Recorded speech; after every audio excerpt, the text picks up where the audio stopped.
한 주간의 SNS 세상 들여다봅니다. 주간 SNS 오늘 이 시간에는 안양시 국회의원들의 SNS 살펴보겠습니다. 먼저 더불어민주당 이석현 의원입니다. 북미 실무회담 관련해서 전망을 내놨습니다. 지난번 판문점에서 있었던 문재인 대통령과 김정은 위원장의 만남을 예언해서 적중했었죠. 이번 북미 실무회담에 가시적 성과가 있을 거라고 전망을 했습니다.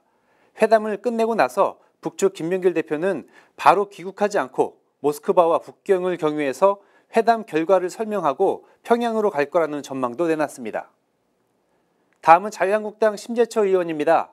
국회 연설 내용 전했습니다. 정부를 비판하는 내용 담고 있네요. 조국 장관에 대한 이야기 빼놓지 않았습니다.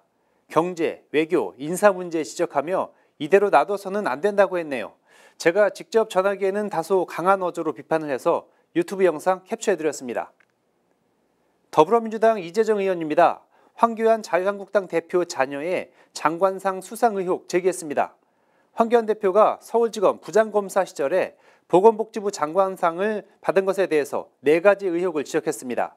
국정감사에서 파헤쳐 보겠다고 했네요. 바른미래당 임재훈 의원입니다. 국정감사 소식 전했습니다. 서울대 청소노동자 업무환경 문제에 비롯해서 탈북 학생들의 교육 지원 방안, 미활용 폐교 활용 촉진 방법, 장애인 의무 고용제도에 대한 문제점 지적했습니다. 정의당 추혜선 의원도 국정감사 소식 전했습니다.